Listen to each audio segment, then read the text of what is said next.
Hello, Abnormal Investigations. This is a 6 o'clock drop today.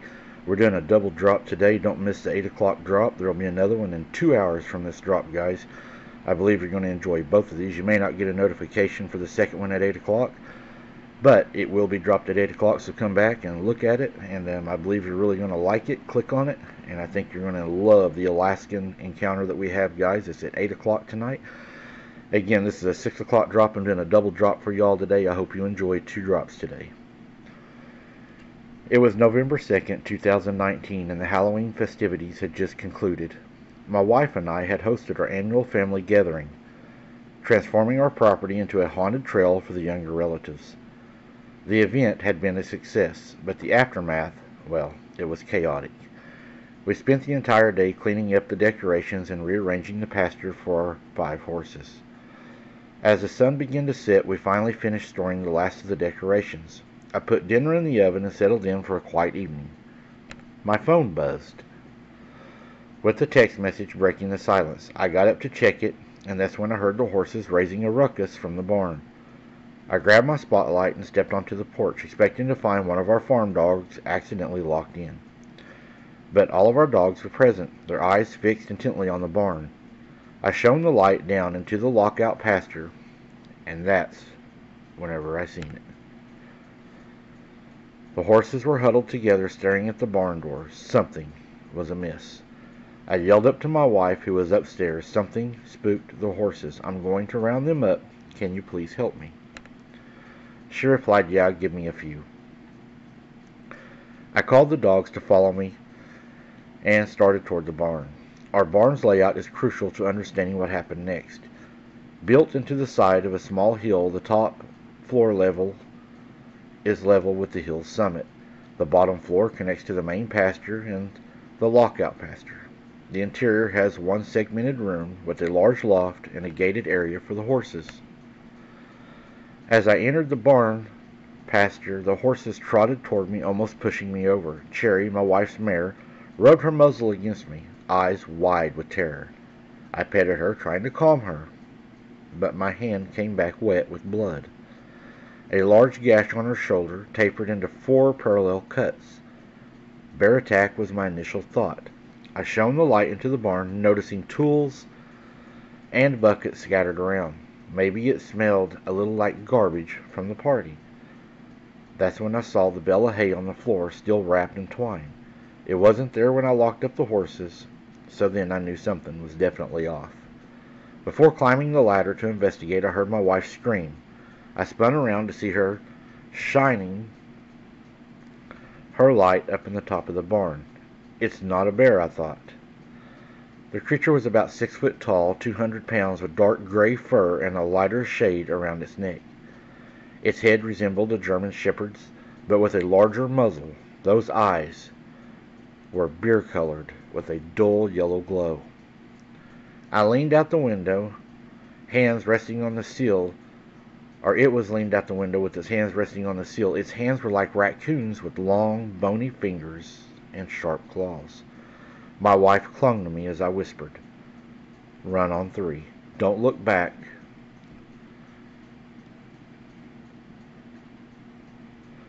The creature jumped down, growling, and we bolted. The 25-yard gap between the house and the barn felt like an eternity. Our dogs ran ahead, baring teeth. My wife reached the door, flung the door open. The creature was closing in. In less than 10 feet behind, I jumped inside, landing hard, and slammed the door shut. The creature slammed into it, cracking the wood. My wife locked the door. We hid in the kitchen, pistol at the ready. For 3 hours, the creature assaulted our home, banging on the windows and doors. Our dogs stood guard, growling in the house from room to room.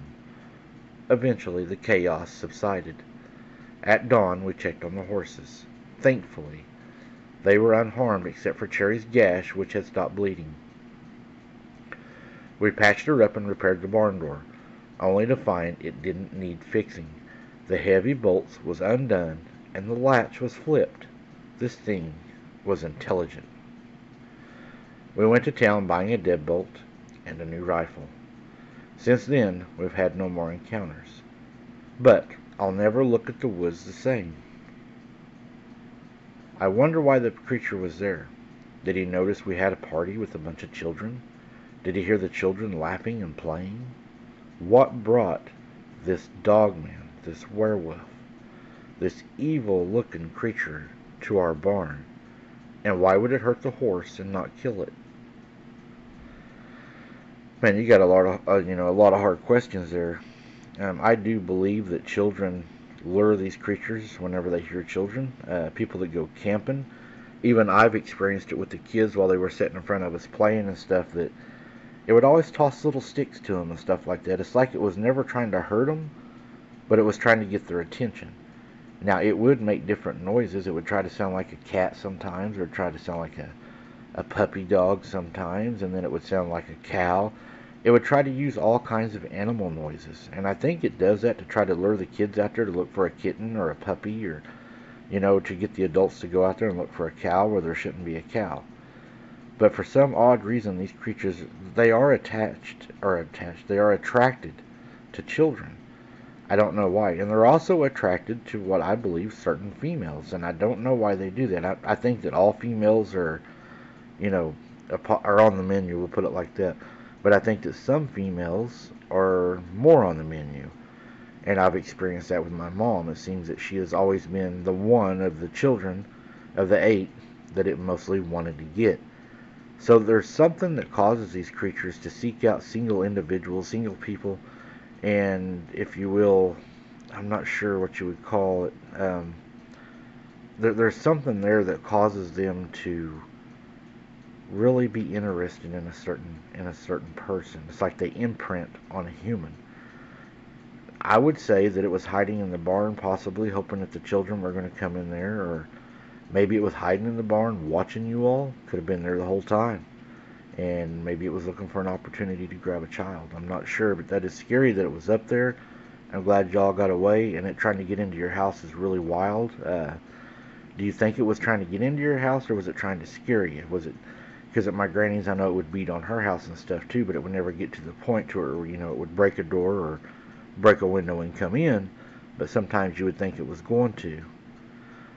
I really enjoyed this encounter. Thank you for sending it in. Oh, and as far as the horse, maybe the horse just happened to get in its way and it slapped the horse and accidentally cut it, trying to get it away from it.